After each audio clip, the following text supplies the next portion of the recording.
Call to order. Public comment. Oh, You don't have any public, right? right, there was something I was gonna bring up, but I'm trying to remember what it was. Um, Darn, I don't remember right now. You need a minute? We'll let you chime in when. No, but I could just share one thing, which is apart from the planning commission. I started a petition to the select board to deal with the problems with volunteers. That right now, nobody in the town can volunteer on town property who's under 18. And you have to give 48 hours notice for each instance of volunteering and have only town employees can fill out the form. And you have to make copies of the 2-page form to have on hand because you can't have people sign anyway, except taking their own sheet every time. So that's a summary of some of the limitations, but it's really stifled the volunteering that I had traditionally led. And so I started a petition because I've worked with the administration and got nowhere. So I feel like the town needs to take a position that it wants to be careful about liability and it wants to have a good culture in the environment of the town where people, youth can be involved in volunteering for their town, et cetera. And so it's a balance. And right now it's all being dictated from the insurance companies, maximizing liability, reduction of risk. Where is your petition?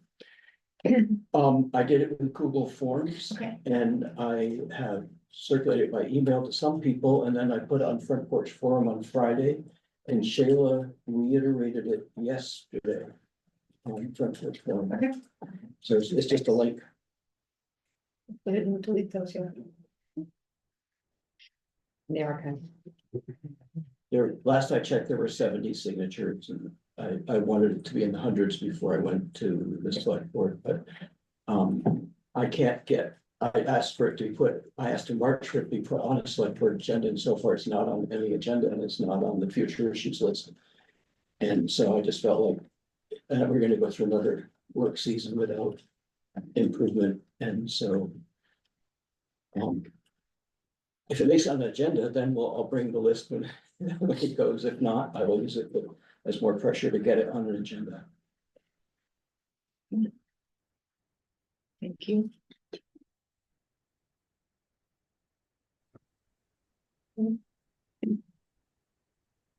Move to the minutes. I had one change on the minutes.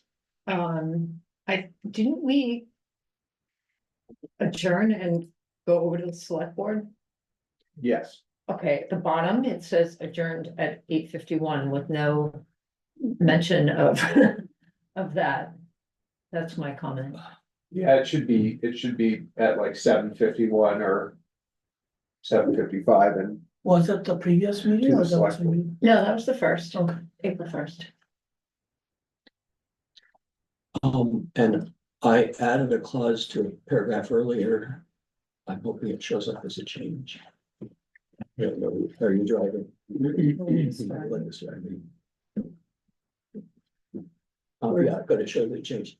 I thought it was a little funny to say Wednesday, the 2nd and 4th of the month could work for Chapin, but he agrees with the reason. The reason it said that way is that I can't make the 1st and 3rd Wednesdays of the month. And even during the 2nd and 4th, the summer town band season conflicts during the summer. So I just thought I helped explain. I'll move, we accept them as amended.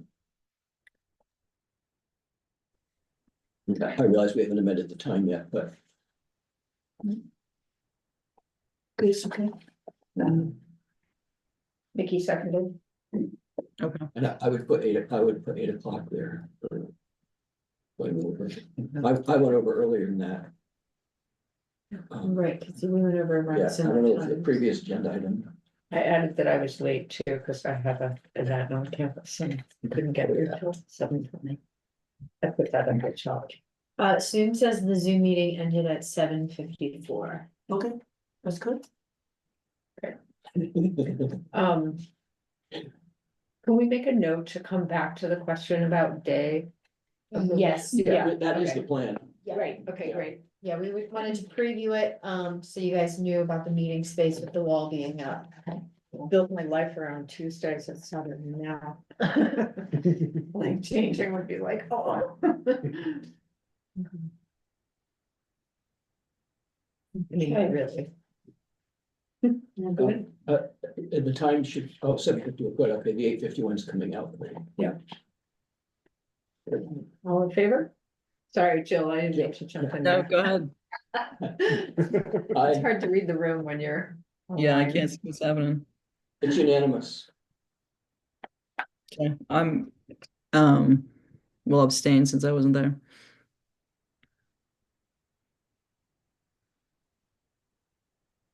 On to the global foundries.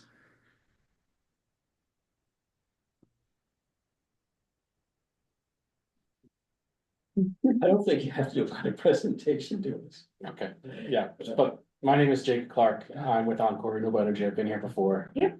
And It's you have your the Encore, materials, right? Yeah, it's my Encore, that's right. So I'll just pause. I believe that you have, the 45-day notice. You're familiar with the purpose of the project and who Global is and who Encore is. And you have the memos that have been prepared by the town addressing sort of how these projects align with the town plan. So I'll pause there and then let you all let you know what you need from me. I do have some comments, but questions. Can we have a quick overview? Sorry, I Absolutely. was not able to look at anything ahead of time. Do you want me to, just go to this starting with the G? That's great, yes. All right, so, And just so it doesn't confuse anybody, it's called Katy Lane, but it's on the other side of Mountain View Road for Yeah, Katy Lane. right. We have to come up with a name for this project. Isn't it the Paya Auto? Right, yeah, that would be, Solar farm? yeah.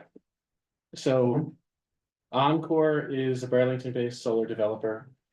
The company's been around since 2000, I don't know, 2010 or so. And Encore will develop, build, own, and operate these solar projects and sell the power to global foundries. We have interacted previously for what we called the phase 1 projects. There are 3 projects in phase 1, one on the Essex Junction side on a parking lot, and 2 on the Williston side, one that's right in close to what were the old buildings on the Williston side off of Redmond Road. And the other one at the corner of Redmond Road and Mountain View Road in some open fields. Could we pull up the map of all these A through K or whatever they are? Yeah, I'm not sure that, This Oh, presentation. really? I Okay, have- it was in the Not the overall attachments, it was in the attachments to our meeting agenda. I do have that with me. Maybe. Just because then for someone like Megan to put them all in context. we don't do the- Yeah, this is a hard copy of that map.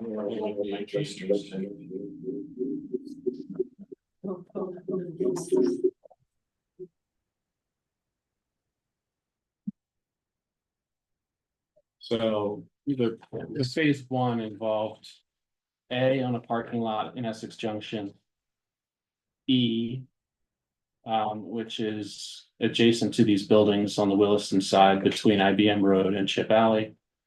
And then F is down the corner of Mountain View and Redmond Road. And those are in the phase 1 sort of bucket. The prime permit that we need from the state is the certificate of public good, and the state has issued that CPG for A and for E.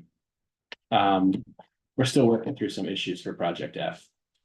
But projects that I'm here to talk about are G, which is behind sort of the existing GMP solar project, as you said, behind Paya's Auto Yeah, off of Mountain View Road. And then the other one is H, which is up on the western side of Redmond Road, close to the entrance to the compost business and the Chittenden solid waste transfer station. So I could talk about project purpose, but it's pretty clear that Global Foundries has quite an intense need for energy to keep this manufacturing facility running. And Global Foundries, for a lot of reasons, they got permission from the Vermont Public Utility Commission to operate as their own utility. So they're sort of decoupling from GMP. And then all utilities in the state are required to comply with Vermont's renewable energy statute. So these projects are Global Foundries, part of Global Foundries' effort to comply with the renewable energy standard by procuring a certain amount of its energy from renewable resources. And they're trying to build, excuse me, as much of those resources on their campus as they can. So the G project is 2.375 megawatts. That's around 5,500 panels across 12 acres. This is the fixed tilt racking. So these aren't the racking or the modules that sort of track the sun throughout the day. They're fixed tilt. We have a project fence, transformer, switchgear, other necessary equipment on concrete pads. And we're interconnecting to existing distribution service along Mountain View Road for the G project. And then for the H project, this one's a little bit smaller. These again are both open fields that probably obviously previously were used for agriculture, but haven't really been used for agriculture much over the preceding 5 to 15 years. It's hard to say. This one H is on kind of a narrow bit of land. This one's 2.75 megawatts, 6,200 panels across 12 acres. Again, fixed tilt racking and the same ancillary equipment that's necessary. This one interconnects to existing distribution service on Redmond Road. And there's actually a substation, a GMP-owned substation right around the corner from where the project is. So we sort of go out to the road.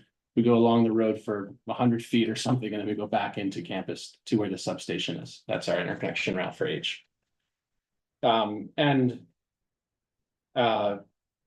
I could, in previous interactions here, I've run through like the whole certificate of public good process, but the summary is the purpose of my engagement with the town and with the planning commission is that the Public Utility Commission, one of the criteria that they have to satisfy before they can issue the CPG is they have to make an affirmative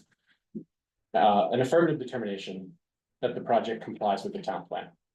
And the planning commission is the creator, the curator, the owner of the town plan, and that's why I'm here. So I'll pause there.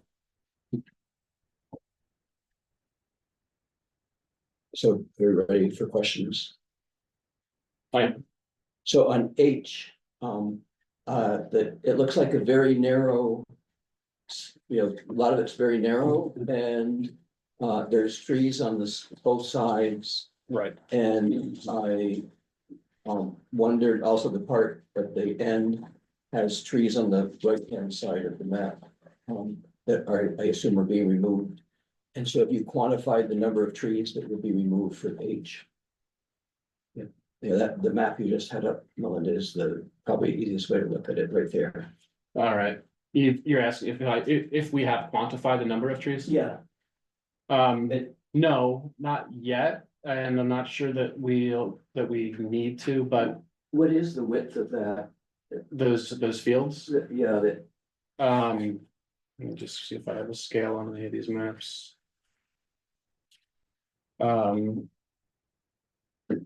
That's less in there at that southern end where it is Yeah. really narrow. It's a few hundred feet. I'm thinking between 200 and 300 feet. But you'll see around on either side of these, look where the panels are proposed on the south and west side. There's an intermittent stream that runs through, and that's surrounded by a riparian buffer and or wetlands. Yes. And there's a 50-foot buffer around those resources that's pretty much treated as a complete keep out. We can't build there. Good, and that may address my question was whether any of those trees in the riparian buffer would be cut, because it looks like they might partially shade those arrays. Yeah, we might have some shade constraints here, but I've been through wetland permitting through the wetland program with the Yeah. Agency of Natural Resources dozens of times, and we've just sort of accepted that for this one, our peak production is going to be when the sun is highest in the sky. Mhm. We're not going to be able to Okay. cut many trees on either side because Yeah. on the north and east side, it's a wetland complex. There are some trees that are not within the 50-foot buffer.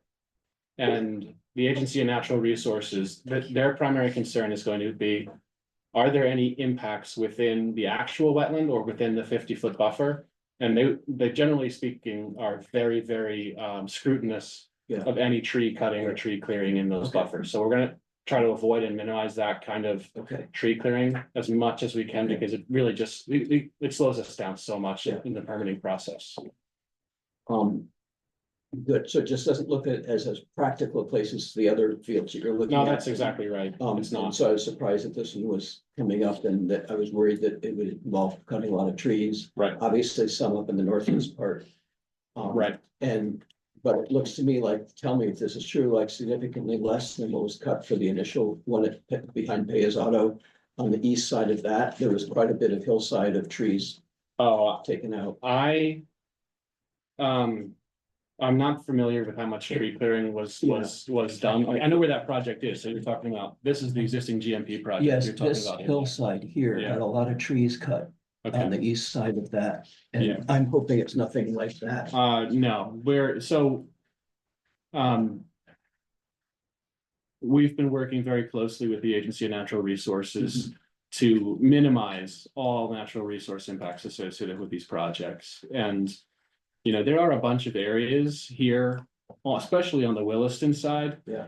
that are forested, but they're not a wetland or a stream area. And the Agency of Natural Resources doesn't want to see us cut down trees, but they're striking a balance too. That their primary focus is to protect wetlands and streams and their buffers.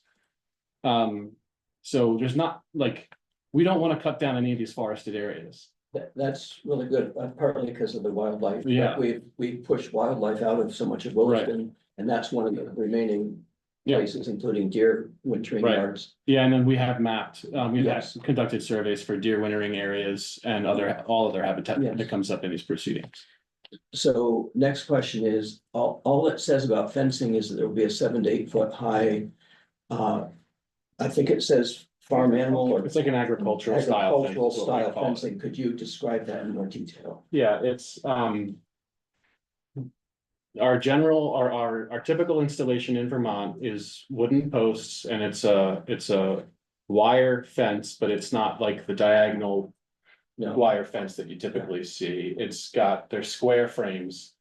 And the wire spacing sort of varies depending on what we can procure. In some projects where the Agency of Natural Resources is concerned about wildlife passage, because they have found a wildlife corridor, they'll come up with specific requests about that fence installation. So sometimes they've said, can we find a fence that has an opening of this dimension at the bottom of the fence? Right. For smaller mammals. to at a pass through? previous meeting, you described turning it upside down. Right. It had smaller holes at the Right. bottom to keep smaller animals in. But we want to turn it Yeah, upside down. that's something that we'll consider. I can't I can't 100% commit to that at this time. We haven't yet got to that point in the design process, and the Agency of Natural Resources has not voiced any concerns at this time about that kind of wildlife passage for this project. she will comply when the time comes. That's what you're saying, right? If that concern comes up from the Agency of Natural Resources in the certificate of public good proceeding, we'll do everything we can to address that concern. You know, we as a planning commission, we've considered, we actually wanted to say you couldn't cut down, going to the previous item, couldn't cut down trees to put in a solar farm. We discovered we couldn't say that because people can do what they want with their private land. But we are not in favor of cutting trees. I understood. Even when you have all the right to do it, we are encouraging not to. In terms of our town plan.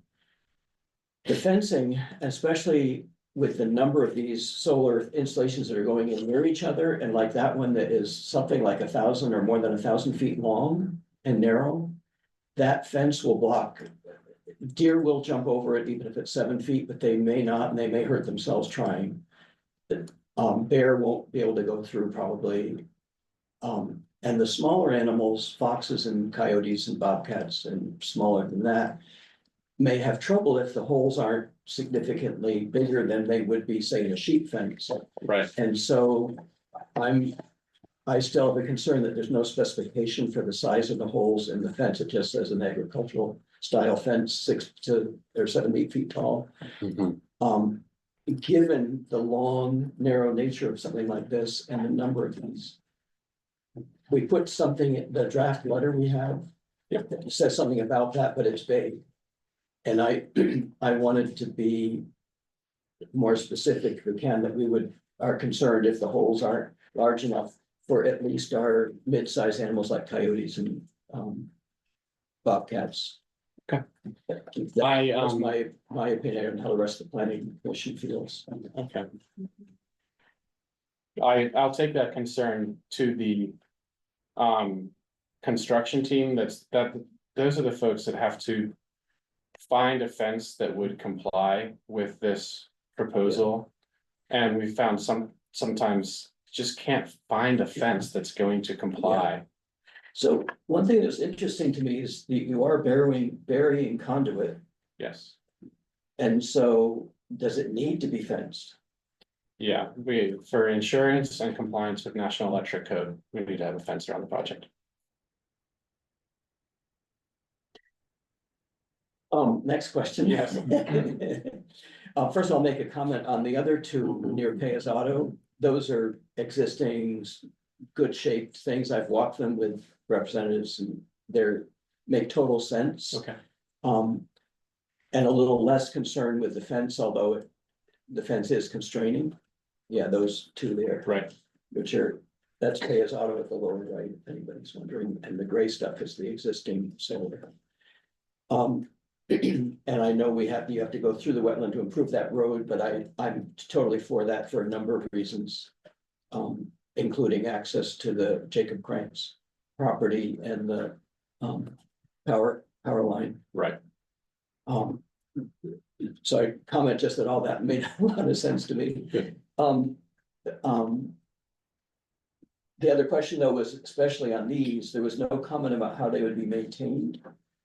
And as a planning commission, we don't like to see gas engine brush hogs Right. cutting grass in a solar farm.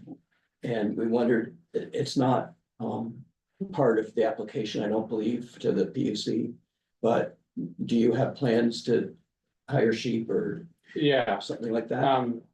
Yeah. No, that's fine, yeah. So for certain of these projects on campus, they're on a paved parking lot and removal of the pavement is incredibly complex. So You won't do it. yeah, it's just not Yeah. generally feasible. And then for other projects, there are areas of known sort of legacy pollution from when it was IBM. Yeah, And we I was wouldn't, actually asking about these. just these two, specifically, just yeah. these two. For these two, we'd like to either run with pollinators or sheep. And I think our preference would be sheep, but we'll have to check in with the sheep grazers that we do work with. And as you mentioned, there are a whole host of benefits in using the sites for grazing sheep. And one of the primary ones is that we're not using gasoline powered mowing equipment, and that actually saves us money in the long run. we pay the grazers to come in. Yeah, And they get forage for their sheep, and it's less expensive for us than paying for it to be mowed. and there's one farm I know of already that has geo-tracking sheep, their geo-fence sheep. Oh, yeah, with the, Yeah, you don't even need to have a fence to have them Yeah. come for your installation. right, so we would like to have sheep on both of these sites, but Okay. I've yet to engage with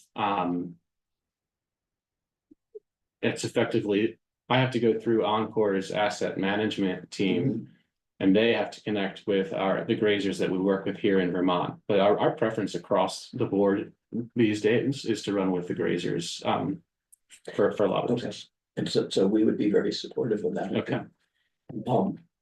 There is, by the way, a small farm with a lot of chickens I know. right at the entrance on that road, and Yeah. I would guess that farmer would be interested in getting into sheep as an Yeah. expansion of that farm if it were a possibility. Yep, and Global Foundries apparently has a good relationship with that farmer. They've allowed the chicken farmer to locate some of their chickens on some of these fields in the past, if I recall correctly. Yeah, and chickens in those fields would be fine too, I assume. Well, yeah, the chickens and the solar are not necessarily compatible because the chickens will They get up on them and poop on them. exactly. Okay, those were my questions. Okay, thank you for your Can questions. you And remind us how high these are? yeah, I think so that for was the a question last time, actually. for the fixed tilt racking, which is what these are, they're 3 or 4 feet off the ground at the low end. And somewhere around between 10 and 15 feet high on the high end. It depends on sort of like the shape of the topography. So it's, Mm-hmm. you know, the ground undulates. And the panels need to be in a straight line across the terrain. Right. So that, you know, some will be 10 feet high at the high end, some will be 12 or 15 feet high at the high end because of the ground. And so I'm curious, you said you've worked with the sheep before, but don't they jump up on a 3 or 4 foot? No. The sheep don't climb, is what we've been Goats told. do. The goats do. Or the goats, okay. And the goats will also eat a lot of things. The goats will eat plastic conduit, they'll chew on wiring.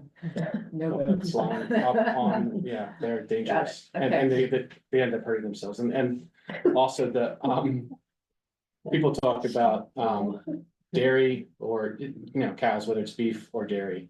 They're too big. They will like try to itchy and they rub on stuff and they Right. break it. Or if they're there in the night and they get panicked, they'll run into stuff, whereas the sheep are below Right. the equipment. And dumb. Yeah, right, Great. Sheep are really good They're answer perfect. yeah, That's great. grazing. Thank you. of course. And to me, they're a better long-term answer than pollinator, although pollinator is nice at first, but unless you keep reseeding, Yeah, it becomes field of grass. yeah, the pollinators are very difficult to maintain and they're expensive at the initial installation. And Encore's never, to my knowledge, used herbicides, but to install pollinators, you have to remove whatever vegetation is there. And oftentimes that involves laying down like black plastic for a year or two to kill whatever seeds are in it. Yeah, if you kill the seed bank.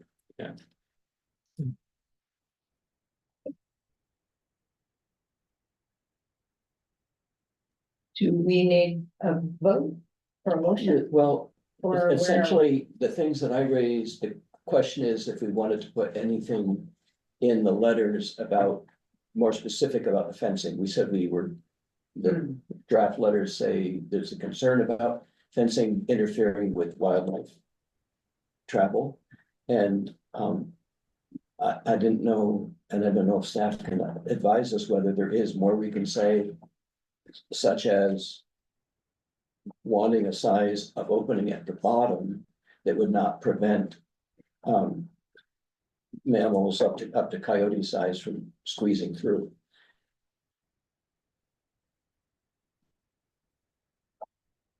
I think you could say it in your letter as a comment at minimum and just sort of reflect that the, you know, Williston Comprehensive Plan. Does address, you know, planning for wildlife and development impacts on wildlife as well as other things and. Where you're seeing a large area fenced off, that raises that issue. And if rabbits and can get in there, but coyotes and bobcats can't, then we will have a lot of rabbits. just one last comment in terms of timing. We plan to have the full CPG petition, so it's a package. We plan to have that ready to file in the mid-May, late May timeframe. And as I said, it's very helpful for the commission to have, a letter from the town that says the project does or does not comply with the town plan, but there's plenty of time for the town to get to that point. There's no real urgency. That input from the town does not have to be provided before we file, and even after we file, there's no loss of ability to participate or comment or influence the proceeding. And the first thing that happens is the commission reviews your package for completeness, then the petition is deemed complete. That takes a few weeks. Then they set a scheduling conference, that's another few weeks. So now you're like already 2 months into the proceeding and nothing substantive has happened. Right, and the planning commission will have another opportunity to comment on this when they actually submit an application. We're gonna look at this all over again, and then at that point, you might have more information about Absolutely. the type of fence that you. Yeah, that's great. And I will look into that. And you're all aware of this, but the town will receive the full package, the full CPG petition package, and hopefully it's okay that if we request consent to send it over electronically, so we're not. Yeah, it's fine. Yeah. We don't want paper. Yeah. Well, and we are supportive. Okay, I understand that, yes. And probably you could get. You look extra good for the PUC if you say that you adapted to what we were interested in for fencing. That's right. That's what Encore always strives to do, is to resolve these concerns at this level. So I'll look into that and see what kind of an answer I can come up with.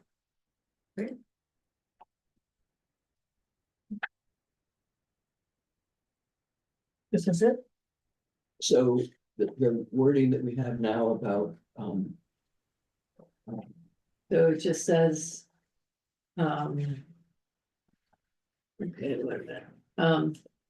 Project areas within a significant wildlife habitat area, so requesting that.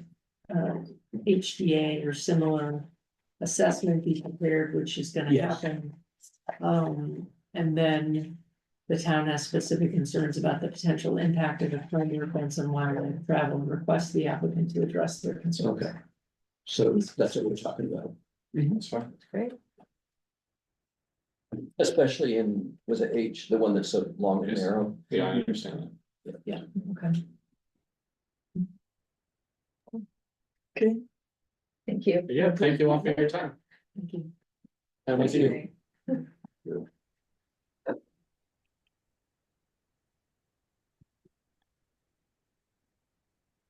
Oh, Jake, Yes. when you get a chance, could you send me a,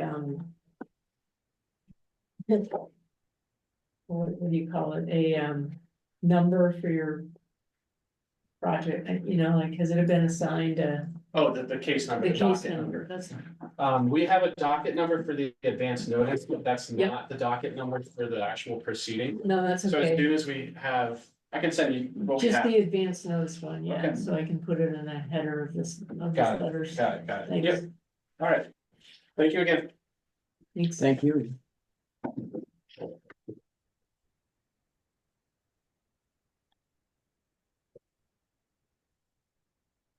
Onto the town plan stuff. I have been absent for the past couple meetings, so I'm catching up on where we're landing here in the group talks.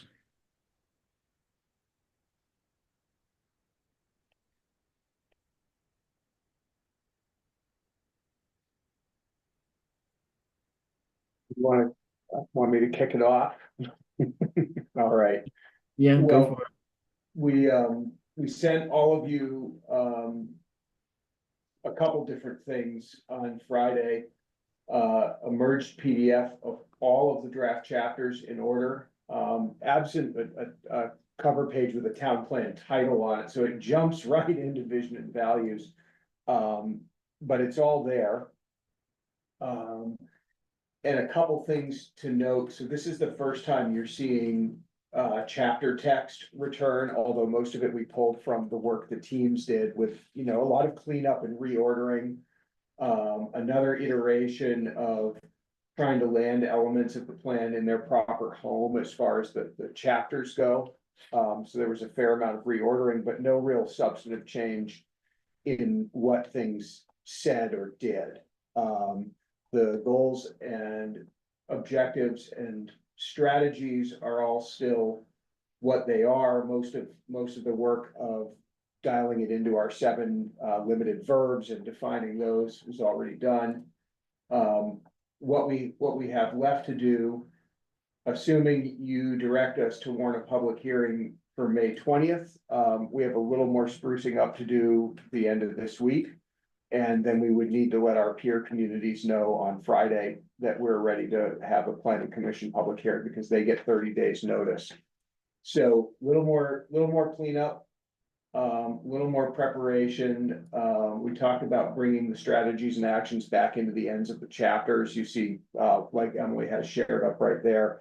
Right now, the document just says, go to chapter 18. They're gonna be exactly the same. We just want to avoid editing in 2 places for as long as we possibly can. Another element that you don't have in front of you tonight, but that will prepare for that April 18th release, is the required report. We've talked a lot about the 12 required elements of the town plan. Well, when you really go into statute, there are 4 goals, 5 standards, 12 required elements, and 15 other, I think they call them goals in statute, that all have to be addressed. So we have a tabulated report that basically lists all of those statutory quotes. It says, here's where this is in the town plan. You will find this all here, and it is all there. So that's coming out as well. I'm looking at our project schedule right now, so just reminding everybody where we're at. We're talking about a complete draft tonight. We are looking at getting that warned on Friday, and asking for your endorsement for us to go ahead and do that. That would warn us for the public hearing on May 20th. On April 29th, our 5th Tuesday, we're going to do a public outreach event, which a quorum of the planning commission may attend if they wish. We'll warn it that way. But it'll be a staff presentation and walkthrough of the plan for anybody from the public who wants to jump in or ask questions with a real live town planner or planning commission member if you do come. On May 6th, we're going to go to the select board as an FYI and just say, yep, we've warned a hearing for May 20th. The document's out there. It's available for the select board to look at and comment on. And so from Friday the 18th or, Monday the 20th until May 20th, we can still be taking comments from planning commission members as you find things in the draft, select board members or members of the public as they do. And what we will do on the hearing date is bring up that warned hearing draft and also bring up a red line showing any changes we've recommended in response to that additional month's worth of comment. So that would be the one you would be voting on to transmit to the select board. We want to get it just as polished as we can at that point. So there is the April 29th informational meeting. We've also scheduled a couple of other outreach events that I don't think I have all of them on the project schedule memo right now, but we've talked about them before. Outreach with Rotary, being present at Town Fair for Green Up Day on May 3rd. May 3rd, Town Fair, May 8th, Rotary, May 13th, Senior Lunch, May 19th, the trustees. And that first one, April 29th, is part 1, open house info session, part 2, planning commission work session. Yeah. So the other overlap we're doing is when we do go to the select board on May 6th for that FYI meeting, be asking them if they would please schedule an informational meeting for June 3rd. So that we can go without, a hearing warned and just talk with the select board about it. The ask of the select board at that point is, are they ready to warn a hearing for July 15th. And then we roll in, the schedule's the same as it's been, and I'll keep preparing this memo, so. Couple of thematic things that kind of emerged in the plan as we were working on these chapters. And a little bit of work left to do. We have, if somebody wants to come up with, in the land use chapters, we have a rural land use chapter, and then we have an everything else land use chapter called non-rural land use. Yeah, Which is, maybe it just ends up being land use and then the other one is rural land use, I'm not sure. But it's kind of like, there's what we do for land use planning in the ARZD, and then there's what we do for land use planning in all of our mixed use zones, our dense residential zone, our industrial zones, et cetera, et cetera. And there's a little bit of crossover too, like I think the landscaping action items live in rural, but it probably would be, some changes might be a town-wide thing. Yeah. I was wondering if do we need 2 chapters? My inclination is to keep the format the way it is for now, just because of how far along we are, and it would be a very large chapter if it was all one. There's not much in it right now. So. Yeah, I'd have to look and see. Where we landed. Also. Parks and Recreation is being sort of inflated to add other programmatic elements to make sure we acknowledge the library. I've added some numbers in there, numbers of events, numbers of citizen interactions between those two.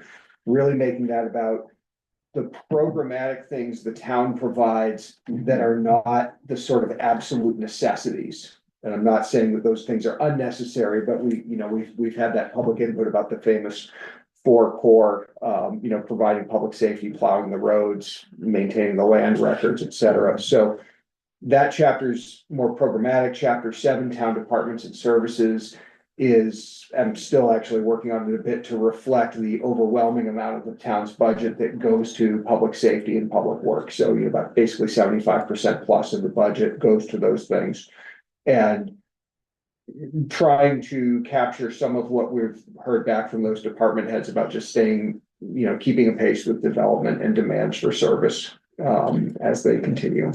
The Public Works chapter is one of the ones that needs catching up. It has pictures from the previous chapter. Yeah, we have some placeholder pictures throughout and it's clear that's what's happening, Yeah. but I didn't want Public Works to be offended because there's a picture of me in the top of their section. No, we've been hunting for good pictures of all those things and hassling folks, and you'll probably see pictures and things like that change a little bit over time. I think we finalize those before the select board, we should be okay.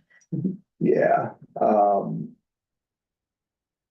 So I don't know how much anybody looked at all of this.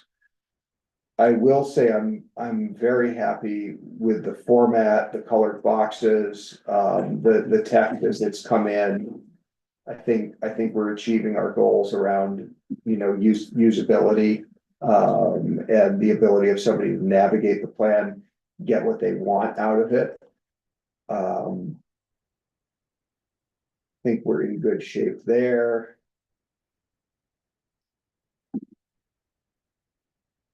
I didn't know if anybody had anything in particular, and if we don't have a lot to talk about with the text, that's fine, because Hannah has been working on all of the maps that go with this and would really love to engage with you and show you some of those and ask some clarifying questions about those.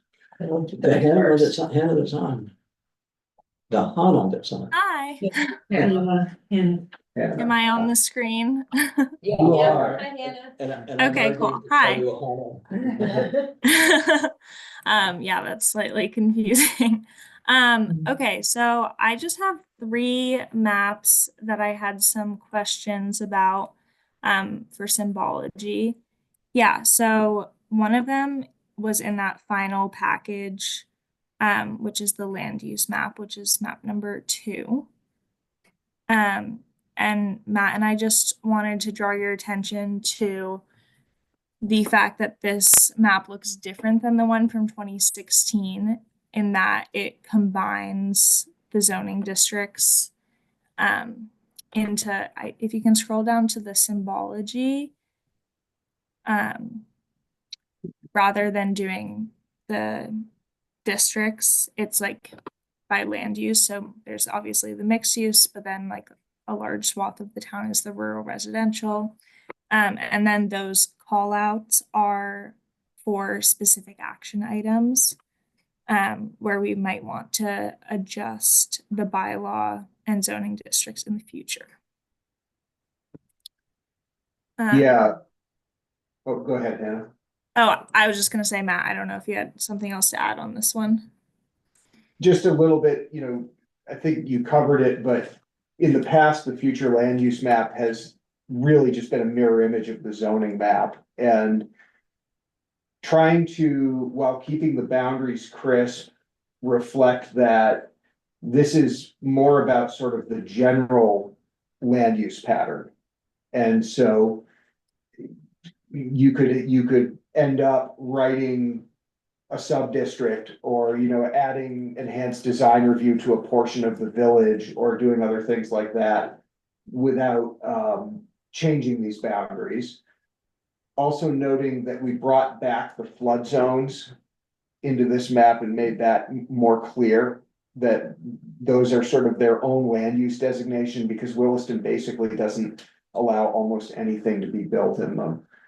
So the other part, and the select board member sort of mentioned this to me, is said, you know, you have some things in your land use chapters that say, don't move any boundaries. And it's really kind of about saying for the life of this plan, not intruding into the ag rural zoning district with denser development. And then she said, you list all these places like these call out numbers where you are talking about changing boundaries. So what's the deal? And I'm trying to come up with some language that'll clarify the distinction there around sort of generally hold the line between rural and not rural. We do have some places we've recognized specific challenges with the current zoning, whether it's a non-conforming use, often a commercial use in a residential zone, or an area that like 15.2.9 sitting up in the flood zone around River Cove Road is zoned industrial because it's contiguous to a bunch of other industrial land, but it's just not an industrial use at all, nor does it seem like it would be desirable for it ever to be an industrial use. And it's in the flood zone, so our current zoning and the way we've been doing things doesn't permit much of anything to be built there anyway. So all of those call outs could be addressed through some combination of, sometimes they're close enough to a boundary where you say, yeah, let's just scooch that zoning boundary over and draw the line somewhere else. Sometimes they might be addressed by adding some specific language to the zoning chapter that they're already in. And sometimes it might be a combination of both. And so just being clear, there are these small adjustments. It's really a matter of scale that the call outs ask for in the plan, but broadly keep the rural is a theme in this plan. Mhm. And so I guess the other questions the planning commission is looking at all these maps is, are they clear to you? Do they make sense? Do they communicate what you want them to communicate? Mostly they do. One thing on this one that I thought about in the context of the Global Foundries solar is that lavender thing on the northern central part is rated as industrial, is zoned industrial. But when I look at those maps and I think about it, I think of it as being part of the green area around it, which is not industrial. And in fact, the end of Redmond Road is no longer a landfill. It's a capped landfill. It's now open space. So I don't think of that as being industrial. Mm-hmm.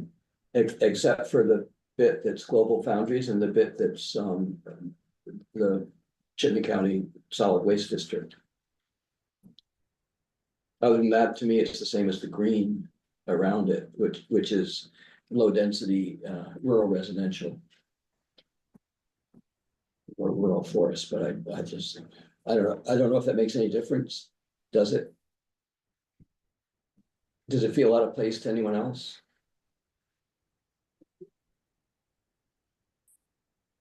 To me, that having it like that implies that in the future, somebody could do something industrial in any of that space. Yeah, I have some thoughts about that, but I'm interested to hear what others have to say. I'm sorry, Linda, you said it. But is it what it is today? That's why it's Yeah. being mapped out. But is it our intention to restrict or change the boundary? The question is, are we thinking that in the future we should change it? Because that represents the past when IBM was expanding on this side of the river and the solid waste, you know, we had a dump at the end of the road and we thought that's where there's gonna be more industrial stuff. And there's already trucks going down that road and so.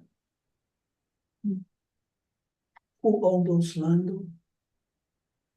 So some of this is Global Foundries, some is Chittenden Solid Waste. There's a fairly large parcel owned by Velco, where they have a large equipment storage facility. And there's a couple of smaller private, there's still a couple of homes out there. So homeowners on the road as well. And But they are grandfather in, right? So Yeah, so they're a legal non-conforming use. They can continue to be residential. there's also like been some gravel mining. Yeah, so a bunch of the land owned by Chittenden Solid Waste, per their takings settlement with Heinsberg Sand and Gravel, who was the prior owner. Heinsberg Sand and Gravel is still allowed to extract gravel out of there. I have a couple of thoughts about the industrial east, and maybe it actually leads to writing another action in 15.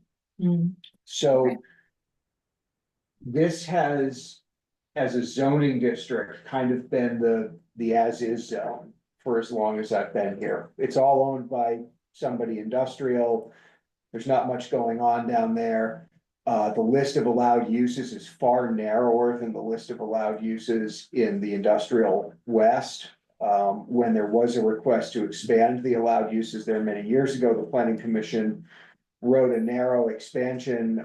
It was for back office functions of TD Bank to be located in one of the existing global buildings. And the intent with that change was that it was a technical services use, but without any real customer traffic. So one of the intents was to, other than CSWD, to not generate a lot of, for lack of a better word, retail traffic to the site. Because it is a dead end road and, you know, comes in off of Mountain View. So that you didn't want as high intensity things as the more sort of diverse industrial west. But other than that, the district was kind of written for what was there. And it does, by the map, say, well, hey, all of this land could be something industrial. We know the land is more constrained than that. CSWD found that out on one of their recent sites.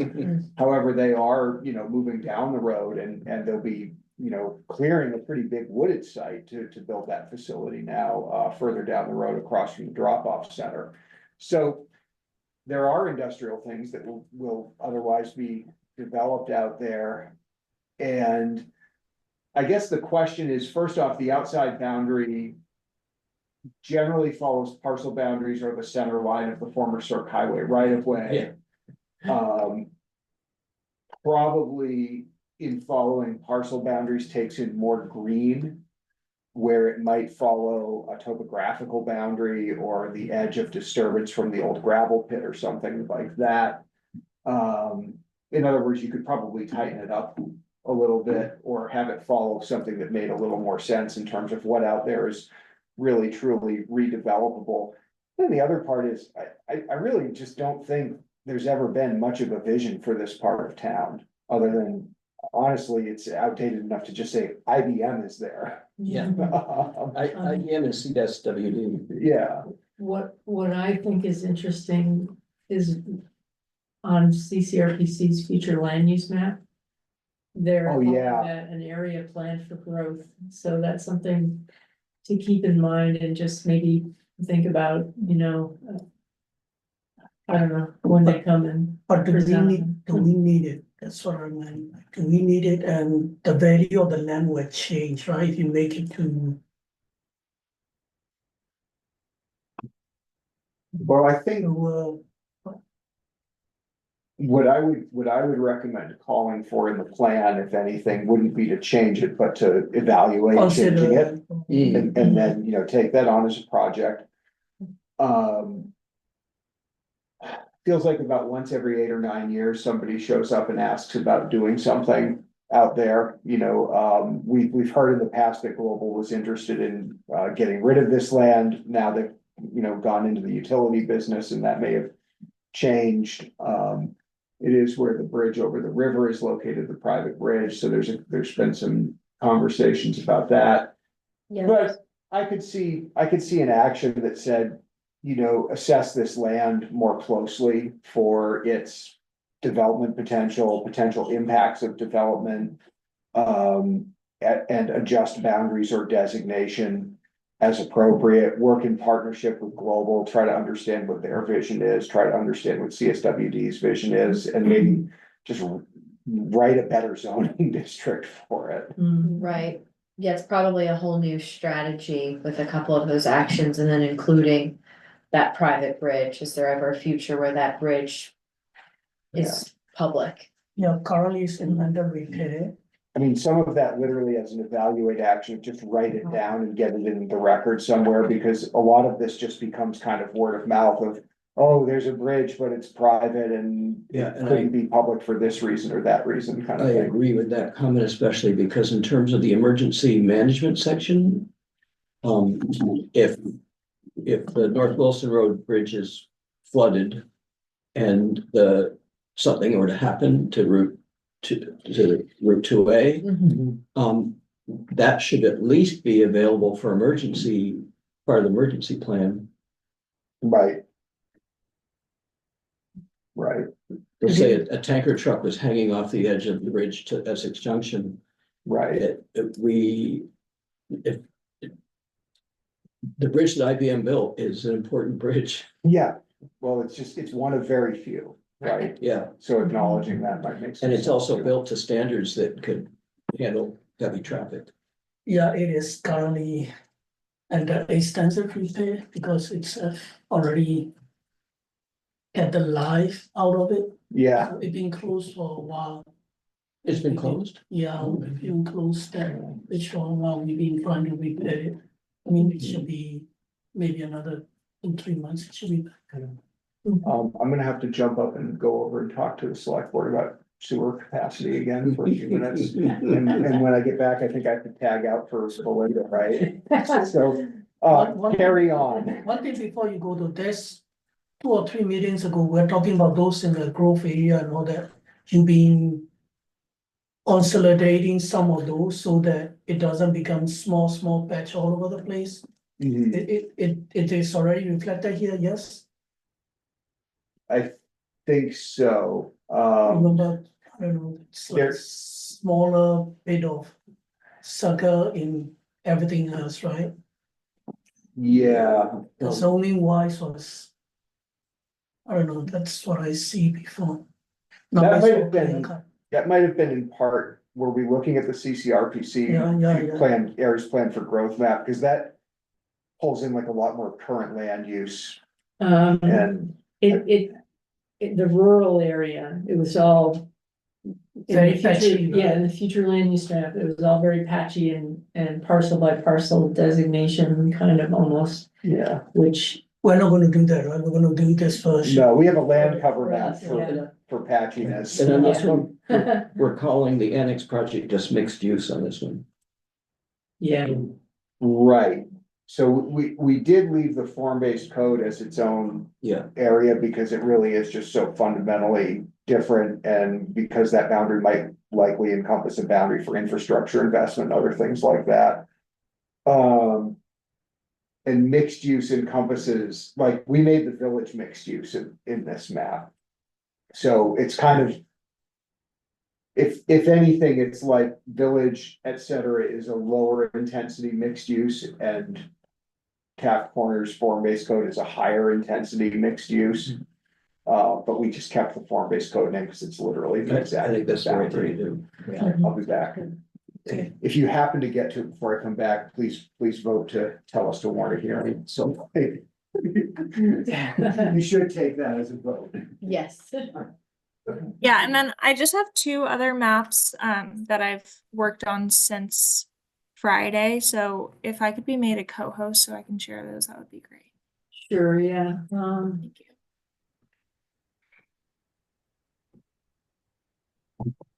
And then if there are any other maps that people had comments on, I would love to hear them as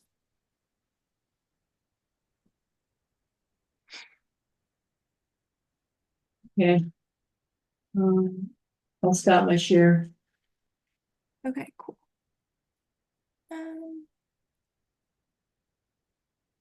It doesn't seem to want to let me share. Should it be updated in like the bottom bar? Oh, here it is. Okay, got it. Okay. So, this is just the sidewalks, paths, and bike path or bike lane map.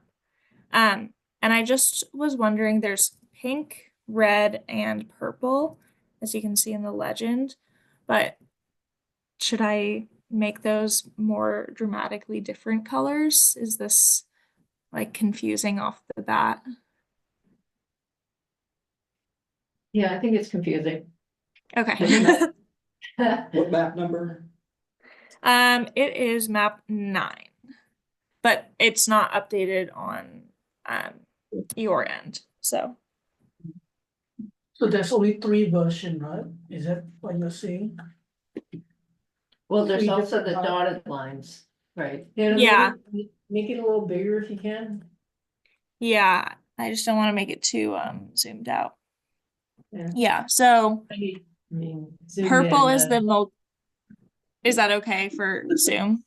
Make it bigger. Or like zoom into like the Zoom in. village or Taft Corners, we won't see the legend, but just to see it Oh, close okay, up. sorry. I thought you said make the map bigger, not zoomed in. Okay.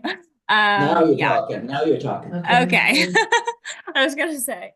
Okay, so the purple solid line is a multi-use path that exists.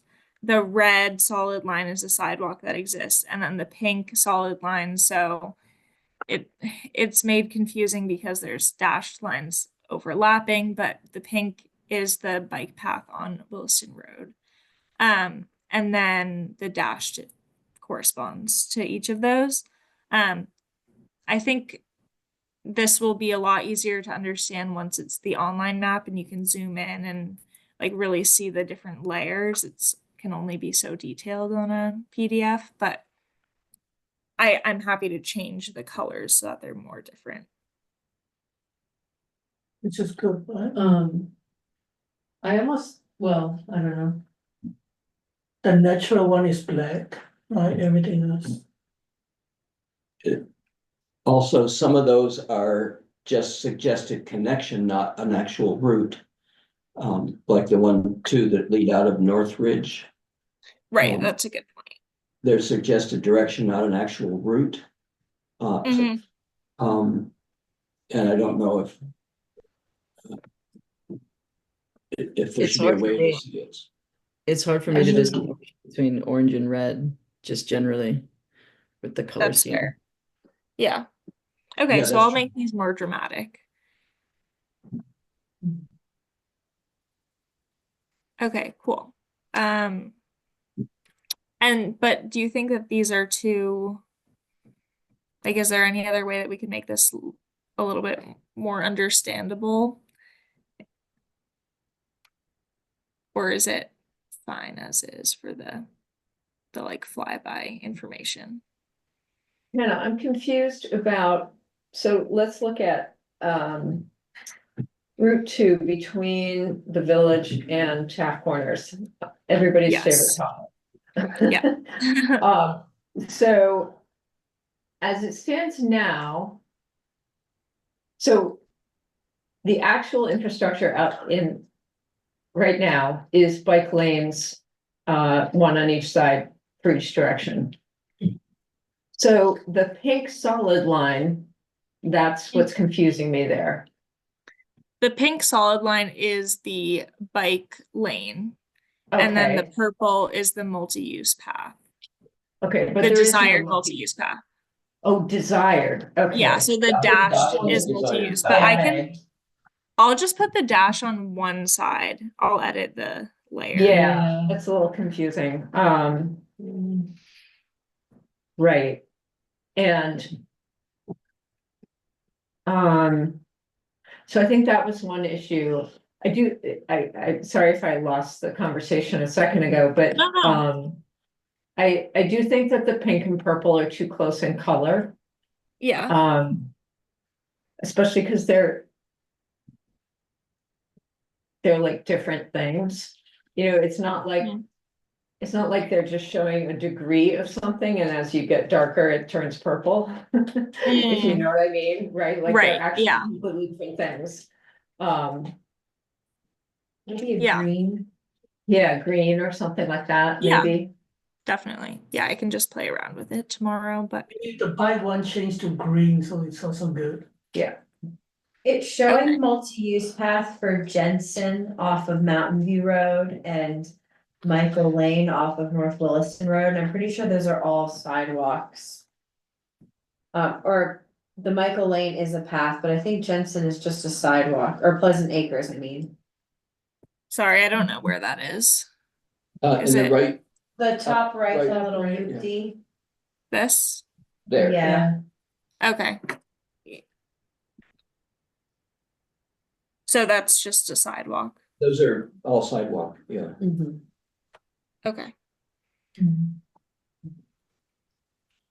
And I think the map is, you know, by showing this, if we're talking about the pennies for paths kind of ideas in the plan, it's like even if you change colors and even if it still shows the sort of disconnections and things in a way that people can really see. We do need to invest in this in a really serious way so that people can bike from one place to another or, you know, commute for work or what have you, get to school. I Right. think that's very obvious no matter what colors you use. Good. Cool. Are there any other comments on this map? this doesn't replace a vision map, does it? What's that?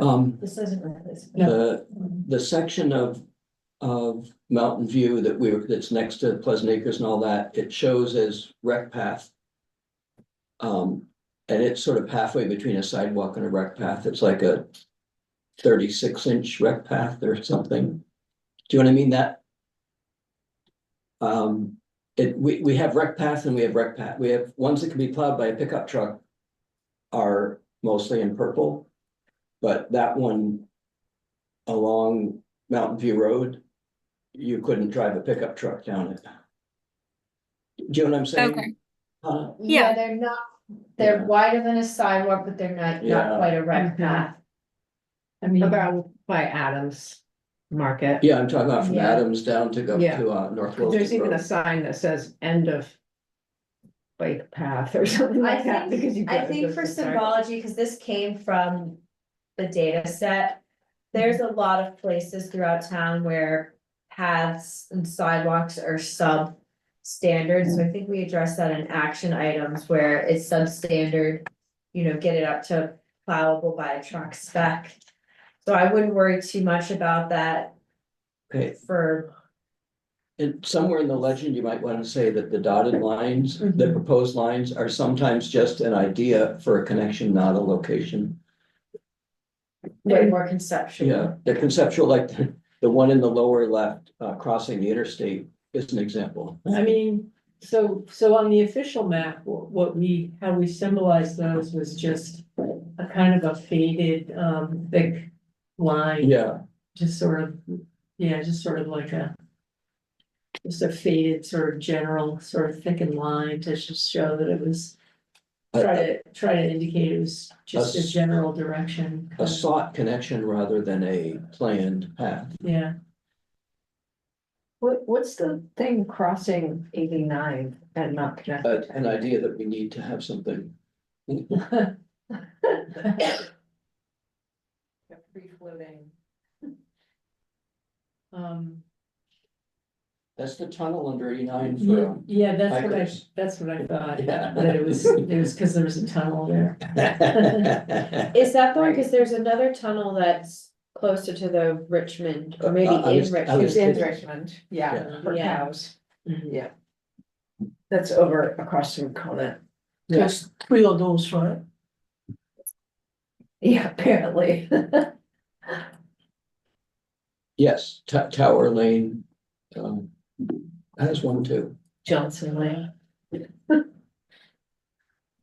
at Johnson. yeah, and then, is that Brownell?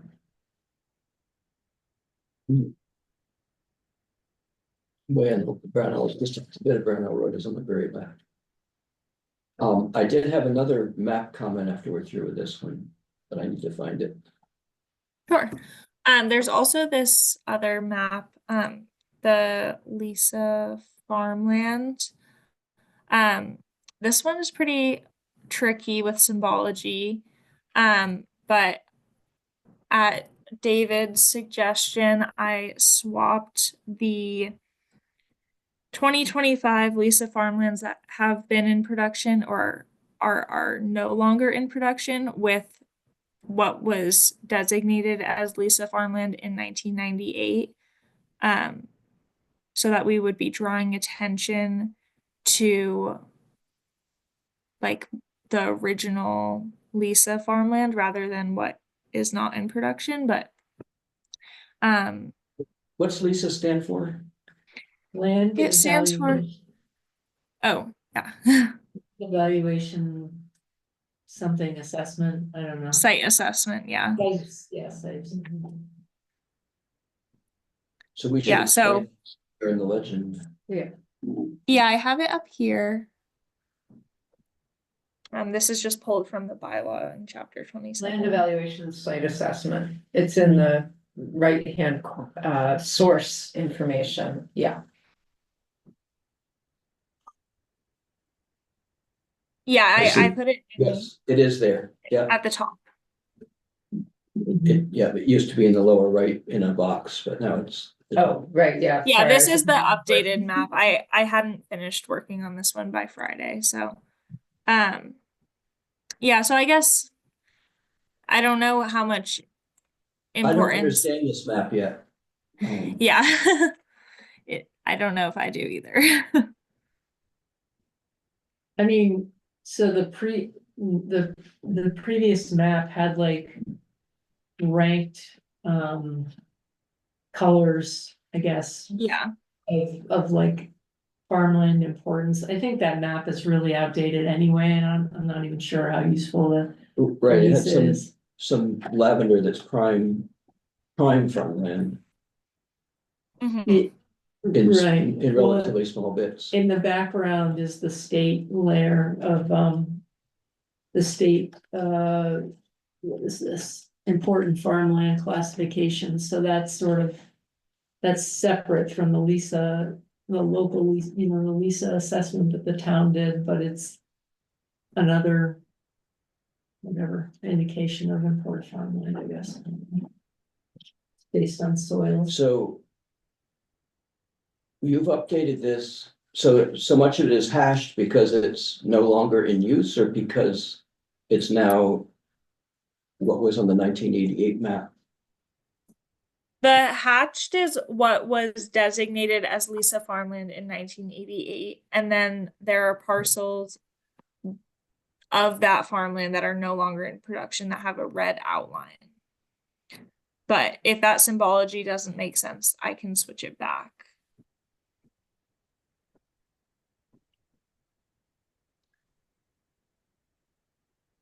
I think one thing that would clarify it a little bit, Hannah, is, can you scroll down to your legend again?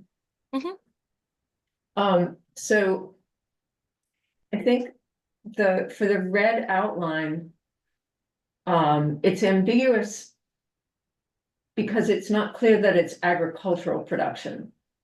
So maybe you could add the word, 2025 Lisa farmlands that have been developed or are no longer in agricultural production. Mhm. I think that the key Yeah. thing is that either being developed or not being in agricultural production. What we're trying to say with this map is that those are the same, those fall into some identical category. Right? Yeah, And so we just need to be clear about what exactly that category is. It's a little fuzzy right now. Yeah. So basically, they're out of play for agriculture, right? right. Yeah, Okay, so, but you I might guess even that want, just, might even want like a short little thing that says, you know, non-agricultural or something really simple, and then explain it down low, just yeah, kind of cut down on the clutter a bit. yeah, that's a good point.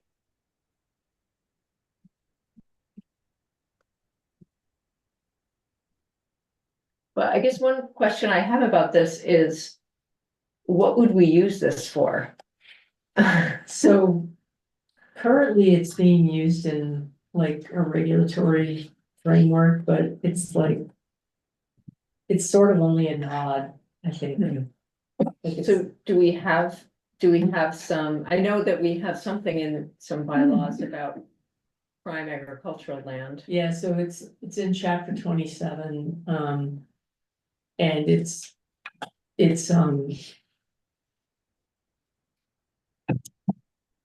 Yeah, it mentions the state prime and statewide. Soils. But what the bylaw really hinges on is whether these are important Lisa farmlands. You know, which is, it's sort of like. It's leaning on this very outdated classification. Do we even need the Lisa farmland parcels in a map for the public Or in the town plan? or do we have any advantage What's that? of being a farmland, as in like, we got some state subsidies or any other benefits, or do we want to keep farmland as protected area for the town in the future? Well, so, I mean, there is. There are some goals in the town plan about retaining farmland, but. I've been wondering also about the relevance of this Lisa study, which is very outdated, same with our scenic view. You should study, so, yeah, it's, that's a question, Yeah. and maybe it's not. Is this map mentioned in the bylaw, or is it like I think that some of the chapter 27 regulations are connected to those maps that are at the end of the chapter. But does it also say something about a town plan map? It talks about the Lisa map Mhm. in chapter 27. And so when the Conservation Commission reviews projects, they take a look at the Lisa map. Yeah. So. I mean, that also might be another action to like reevaluate like the use Yeah. of this Lisa map. That Yeah, I seems think like a good idea. Yeah, we have a whole section and I think what's the non-rural land use right now about reevaluating those land use standards for conservation areas, including, habitat, view shed, Lisa farmland. Do other towns use this designation? Do we know? I don't know offhand, possibly, and this might be a good one when we're reaching out to our neighboring communities to poke them on a little bit, like, hey, what do you guys do for some of these land Right, use yeah. designations? Because this is easily 1/3 of the town area, right? It's all shallow. Yeah, seems the- like a lot of things maybe need to be updated or clarified. And Or then we do away with. linked to whatever chapter is, I guess 27, is Most relevant.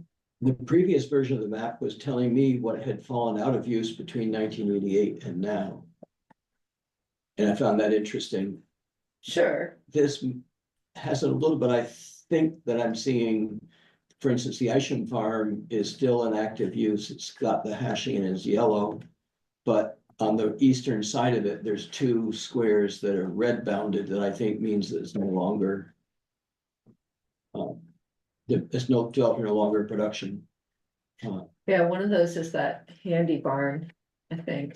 No, the Handy Barn's the other side of South Road, right? Oh, right, sorry, I thought that was South Road, right? South Road is the boundary there. Yeah. I don't know what those. Do you see where we're Yeah. talking about? There's a section in between Oak Hill Road and South Road. Where there's a Mhm. couple of those red.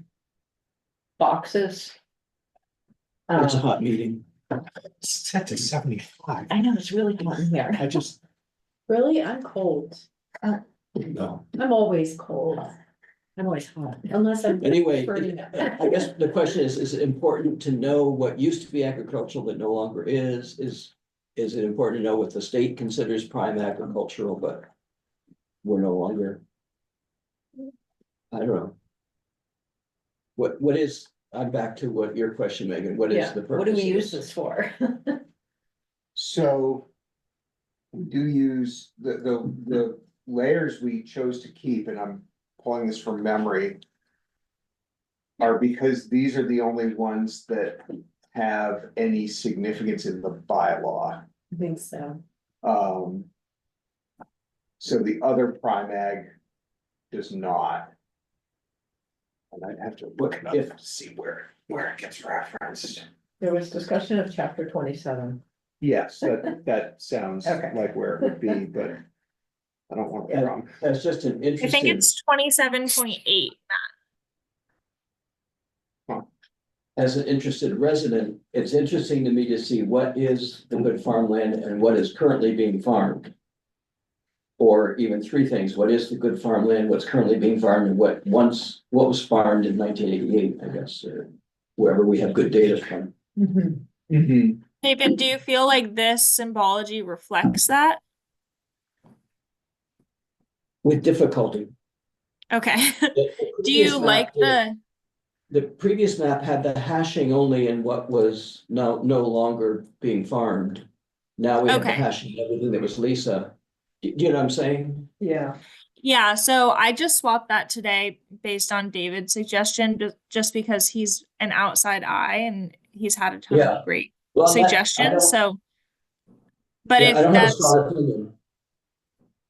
well, I think if it makes it more confusing to have hatching, like I could go either way. I think generally the map is a little bit confusing, but we can't do that much about the subject matter. So I think if hatching to you means out of production, Well, that's and what it others did on the previous version. right. And so that was interesting to see. It was assessed as Lisa farmland, but is out of production. So it's almost swapping Yeah. Yeah, it is. the current. Yeah. Well, now everything that was in the 1988 Lisa map is now hashed. And you have to look at the outline to see if it's been developed or not. Okay, no so we longer want to draw attention to what has been developed or non-agricultural. Yeah. Okay. And a lot of this math stuff is gonna get easier once we're to the like final state on them. Hannah is gonna work on an interactive one. So it makes a lot more sense when you can like zoom in on an area and click a layer. Definitely. Yeah, and like the attribute tables will actually tell you what's going on as well, so. Yeah, there's just only so much we can do with the PDFs. I did. Oh. Does she have one more? Oh, I don't have any, I don't have okay. another one now. One thing that I'm struggling though is that, if we're gonna talk about 4 different things, is there a way to like make it more prominent, even to see one is yellow, one is orange, one is pink, one is green, and then the highest one to block it off, because now they are all mixing it up, so I don't know. Do you mean across different maps? No, on the Oh, same just that in just the now, one right, map, because, okay.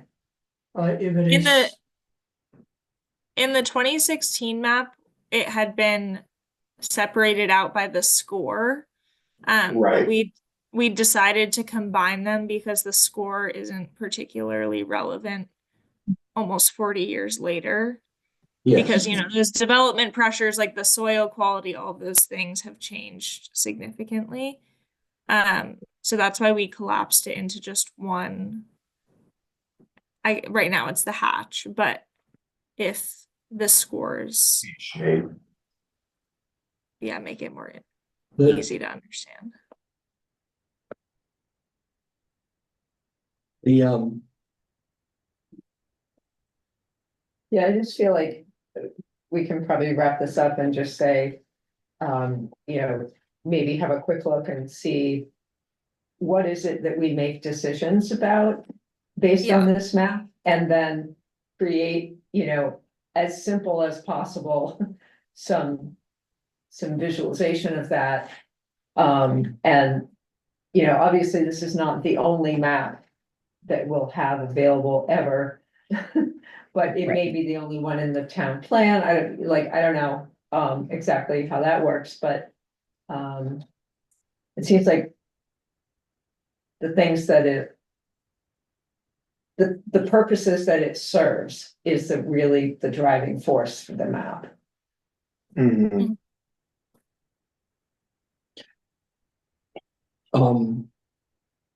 I have a couple of questions about maps 15 and 16, if you want them. Sure. Yeah. On 15, which is parkland and primitive trails, Mhm. the Mahan Farm, which is, do you know where that is? Or do we want someone to No, I project? don't. You don't know where it is? No. Okay. Can we project it? It's the green blob on the south side of 89. It's the only one, Okay, let me share again. No, right? Isn't it? no, No, no, that's not it? it's on the north of 89. It runs both north and Oh, south of right, Route 2. sorry. I was thinking two, right? Yeah, there you go. Can you blow it up? Is it this one? No, Go. Sorry, north. that was my mistake. Okay. it's north of that. Just scroll a little bit north. It's nice and big now, which is good there. So the yellow hashing in the lower left there, that's Yes. south of Route 2, that Yes. has a lot of restrictions on it, but is in agricultural production. Okay. This is a map of parkland and primitive trails, and the hashing just means that it's town owned. And Correct. so I think that's probably okay on this map. The thing is a little confusing to me. Okay, is community park the green part that's under the Allenbrook School? It says Allenbrook School Community Park. That green park Yeah. includes the parking lot and the school and a bunch of wetlands that are not the community park. The community park is maybe a quarter of that green area there. So That is correct. Yes. I didn't know if we wanted to shrink the green on that one. Well, we had the same conversation in the office today about Village Community Park, Yeah. on the conserved areas map, because actually quite a lot of that is the school.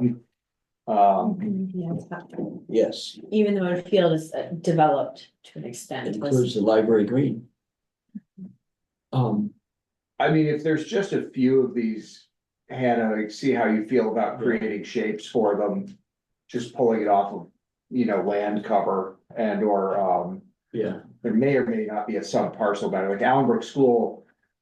Does have that kind of bizarre boundary of what's town and what's school, but then the park kind of bleeds over, I think. yes. Yeah, I think this is an existing layer, and I think it was just traced based on the tax parcel shapes. I don't know if So it's I worth. can definitely adjust that. Okay, so If now. I have one more comment on it. Yeah. Which is this, to the south of where we were just looking, where the Williston Central School and Village Community Park are. There's that hashed area. Right there, yeah, you just got that area. That's the field Yep. behind the town hall here with solar trackers in it. It has a lot of restrictions, that when the town bought it, it used money from Vermont something. And there's restrictions on it. It can be used for municipal purposes, but not for development. And so I didn't know if it fits in the category of, it's definitely town-owned land. I guess it's a future question whether it becomes parkland. Let's leave it that way. Right. Okay, Yeah, I Okay. think that the town-owned land in this is land that could potentially become a park at some point in the future. okay. But Um, I don't know, maybe then that Mahan Farm shouldn't be in here. And Matt and Emily, correct me if I'm wrong on that assumption. it probably couldn't become a park, but it probably could become community gardens. Mhm. So, I think it's okay. And then on the next map, which is at Well, that- six, oh, That's sorry, not the Mahan parcel, the green one, or? no, it's the not hash, shown. the yellow hashed part there. Oh, okay, It's just shown as confusing town 89. owned, but with all the restrictions on it, it can't be developed. And, yeah, I don't know what that green one is on the other side of Yeah, what 89. is that? That is, Not more of Burnett, I was thinking Burnett, yeah. although Burnett on the other side of the highway is somewhat under easement. I didn't, maybe we do own it on the other side, though. We may, Well, the fact it's green says that it's actually parkland, not just that it's owned. Yeah, right. 'Cause if it I was guess just it's town- listed as a conservation area, perhaps. Conservation, that's what I meant to say, yeah. Could be, although certainly not when we've developed any access to. Right, I think there's just this desired connection through it. Maybe that's why it's on there. Yeah, that could be. And in this map, Hannah, are the purple lines are desired connections, is that correct? Yes. Okay, and then I was just gonna say visually, the trails at Catamount are way too fat. Yeah, that's fair. Yeah, and even Mud Pond, they're like, it's, yeah. So I Yeah. don't know if they are really even, if there's a way to make them really skinny when they're in with the green background. In a dense Yeah, area. I think I Yeah. can separate those out from the symbology and do those thinner. Okay. Yeah, no worries. There's a lot of trails back there. Are there any other comments on this one?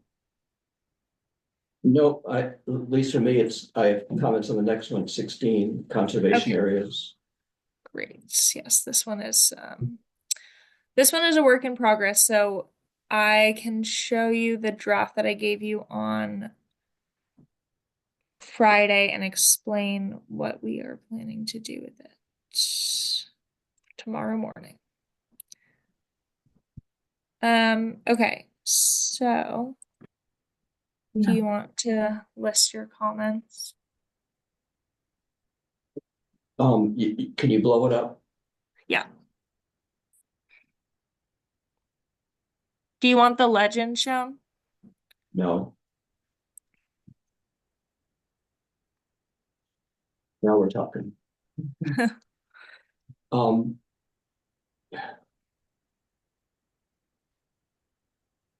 I have a lot of questions, but let me jump to the most specific. There are black ash down off of South Road, and I wondered if they should be identified as a significant plant, rare threatened or endangered plant. Do you know, or does anybody know? I That can point that map to where it is, but that layer was pulled from the A&R data. I don't know if that has any regulatory significance for the town, so but black ash is rare, And because of emerald ash borer, it's threatened. And it also has cultural significance because it's what Abenaki used to pound into baskets. Into Mhm. basket material. So I didn't know if we should take the time to mark where it is. Maybe that's a question for David. Maybe. Do you want to, could you mark it up just with like a line on your computer and send me a copy of where we would be putting it? Right, yep, and you see where it's hard to see South Road there, but do you see where South Road bends? 3/4 of the way down in the center of the screen there, where Here. South Road makes a bend, yes. And move your cursor again so we can see where you are. Right there, it's right there. Yeah. You're Okay. pretty much circling. There's that event barn. Who's you were asking about that one? Handy. The handy barn, and you would go east of the handy barn. Southeast of the handy barn to get into it. Okay. So, and I can't be more specific than that. I haven't visited those trees. I've just heard about them. Okay.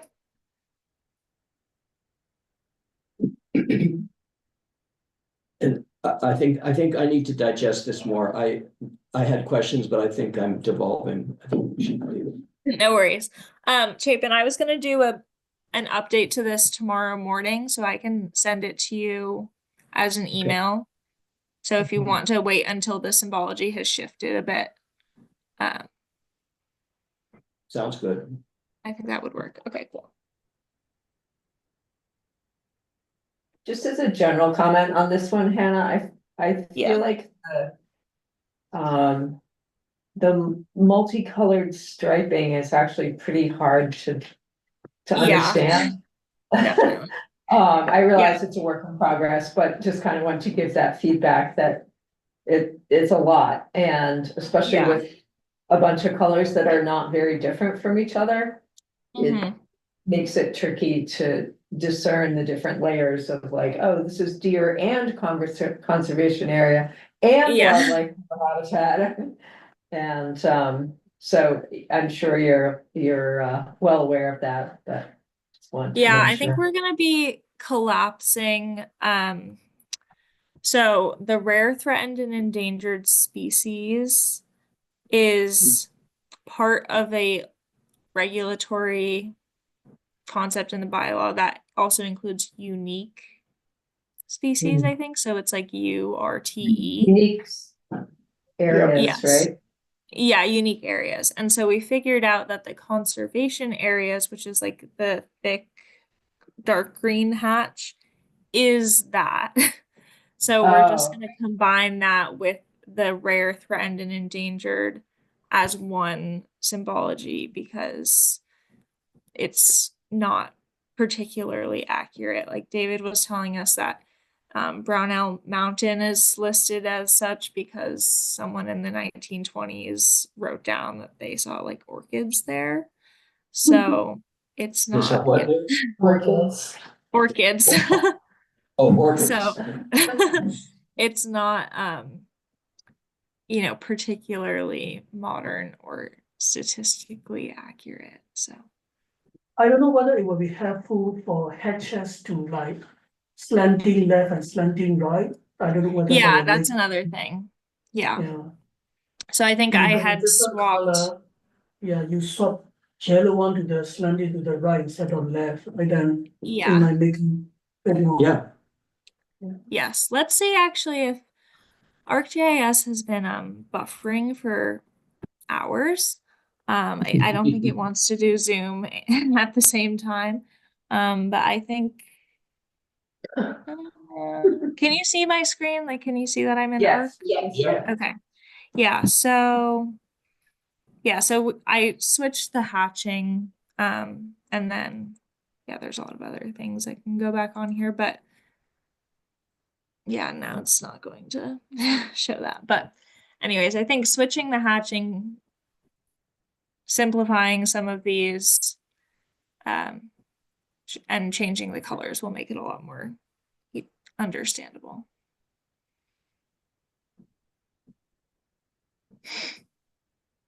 I had a question. I noticed there was no, I don't know what the boundaries are for why we include some maps and not others. So this may just be like, no, we just don't have one of those in the town plan. But we had done a lot, with the energy planning. Mhm. There were Suitable quite a lot of sites, yeah. maps, like suitable Mhm. sites and that kind of Yep. stuff. Is that one that we would want to put into the town plan, or is that not really ready for So, time? no, the town plan will also be an adoption or readoption of the entire energy plan. Okay, right, So that'll all be part of, we haven't been showing it to you because we already talked through those changes, Got it. the changes, I think, back in the fall. The maps are based on some slightly newer data, but otherwise not significantly Okay. updated. But we are gonna bring that through. So all of those Got site suitability, local constraint, all of that is coming along with this Okay. too. wonderful. Yeah, it's the only thing that I noticed. And I just realized that map 18 answers some of my other questions because the areas I was asking about, at the Mahan Farm and the town hall and stuff, they are all listed as either, town, CVSD, UVM owned. Mhm. And this one sort of puts everything together. Anyway, Okay, the great. maps are wonderful. Thank you. They contain, the density of information on these maps is extreme. And Yes. it's very helpful. In the light of other things we aren't showing, we're showing slopes and Mhm. water, everything about water, but we are not showing soil types. And I realize you can just look that up on a state website. But. Well, if there are other layers that you think would be important to include in the online map, we could definitely do that. It would be pretty easy to If add someone is those. using this to understand soils, the way you understand slopes and coverage and stuff, Mhm. that it will be handy, but who knows? Mhm. Yeah. Yeah, it's been a great way to learn about the town. I know way more about sewage suitability than I ever wanted to know. More than you ever wanted. Oh, that was another small comment, which is on the couple of sewage areas that are town sewage, but not in the sewage treatment area, the Porterwood and Meadow Ridge. Meadow Ridge. Yeah, so, I didn't know if it's worth explaining that it was for public health or something, because it just says sewage, town sewage, not in sewage area. And I'm wondering if people say, oh, well, then I'm gonna get mine in there, not in the sewage area. Yeah, those were done as as public health emergency resolution. Which, That's a good point. in both cases, it was too bad that we, gave permits to do the things that happened there.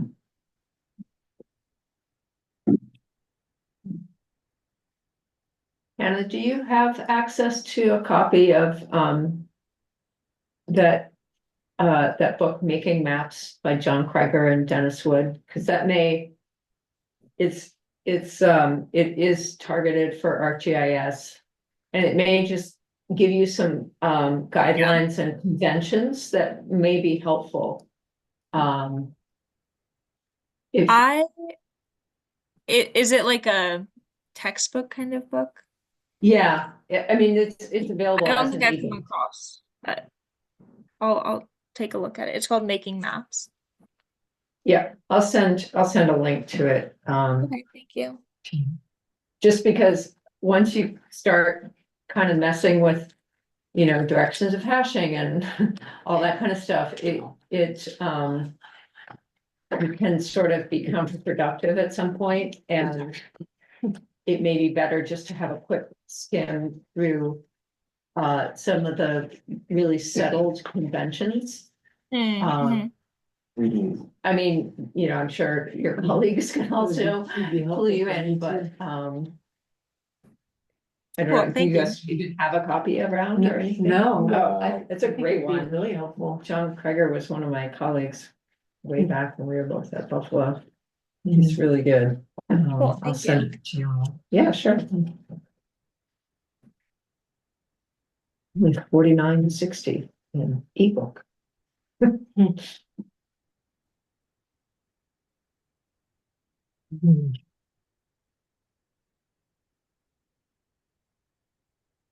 All right, well, that is all I have for maps. Thank you for that. And thank you Yeah. for all the work on this. It's been a good learning experience.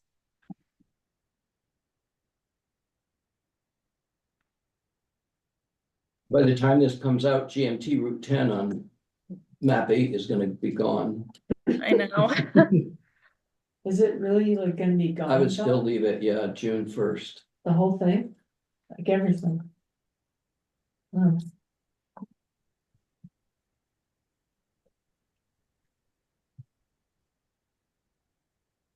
It's 8:48. Where do we want to go from here, group? That's another agenda, right? Yeah, this is all we had for you. Like I said, Thumbs up. I do want to get a thumbs up in the form of a vote to go out and warn the hearing. If folks are comfortable with that. And the 29 is no meeting, but we are doing the session here, yes?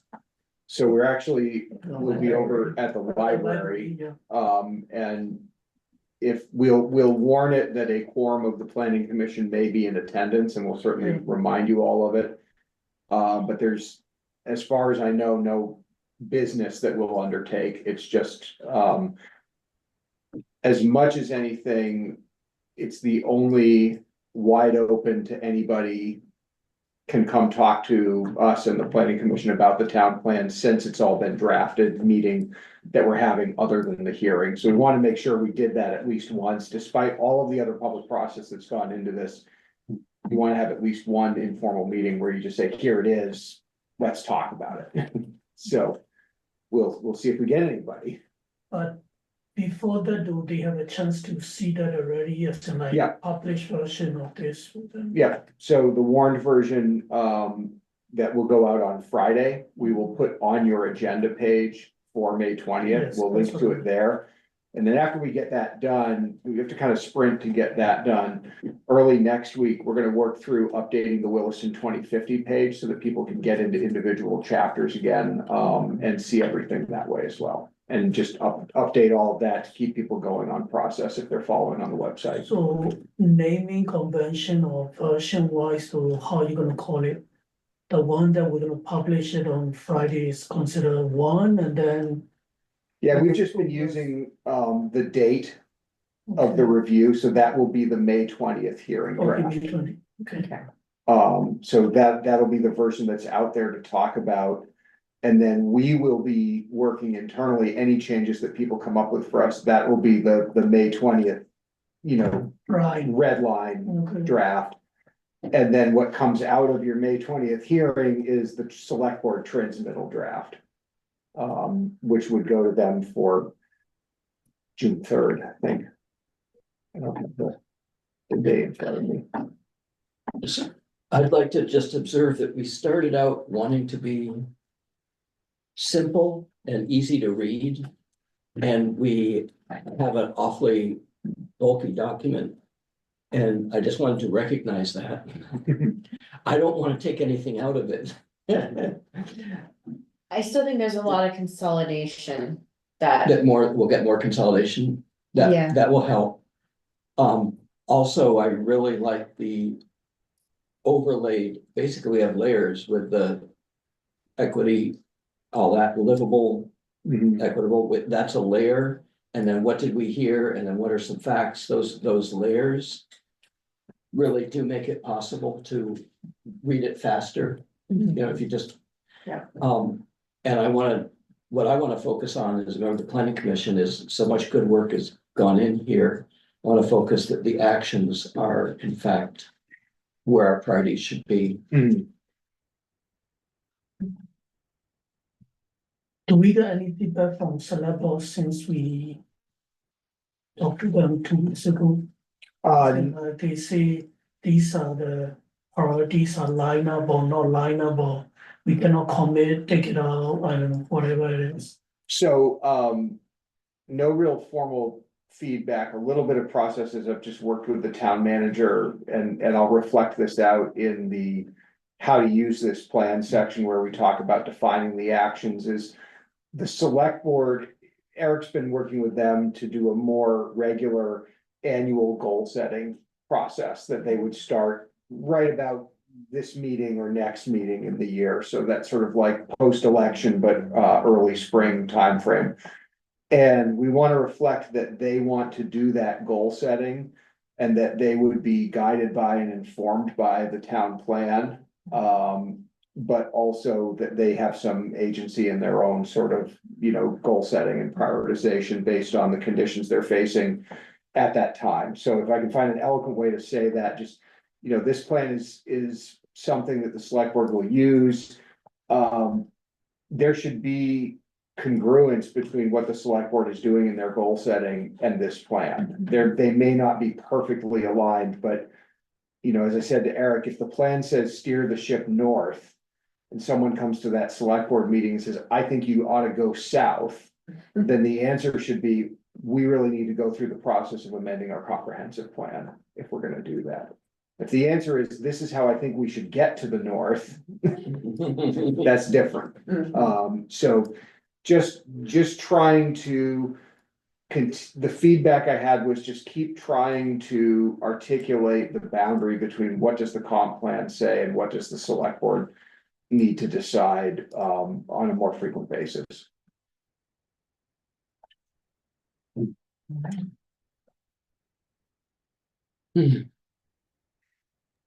Well, I'm happy to make a motion. Okay. That we, Okay, let's do what is the that. language? We warn a hearing. We're warning. Direct staff to warn a public Okay, hearing. I will direct staff to warn a public hearing On May 20th. on May 20th. Yeah. All in favor? Yep.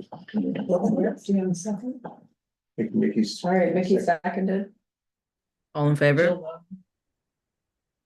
Jill, Opposed? Okay. Be done, thank you. Squeak through in the quorum. I have this printed out checklist that one of the regional planning commissions put together about, how to do a town plan. And it has this thing that says, the planning commission directs you to warn a public hearing. Document this decision. So, Okay, Well, so it's it's- recorded good, and everything. That's good. yep, Who motions? You did? I did, and Mickey seconded. Mickey seconded. Yeah. And it was Stephen unanimous. and Jill and all of us. Voted in favor. Right. I have a title page. Yeah, that's Yay. really awesome too. Yeah, I'm excited for the user experience of this plan. I think it's gonna be, That's one that we used On the engagement Yeah. report, just, and the yellow there shows where the ash trees are that are now dying. yep, it won't be Dying that ash- much longer. dying ash trees, Okay, great. By the way, where we say there's this success about having a plan for the ash tree, whatever. On the other hand, in 2005, we had an assessment of our street trees that said 60% of them were ash, and that was a problem. And we continued to plant ash. Yeah. Try to avoid that. I know, we tried, but I mean, we set ourselves up. are we good for the day? yeah. No, for yeah. Yeah. I move we adjourn. All right, Okay. Okay, Bye, Jill. thank you. thank Bye. you. Bye, Hannah. Oh, I sent that book link around and I got an out of office from you. I'm out of the office as soon as I finish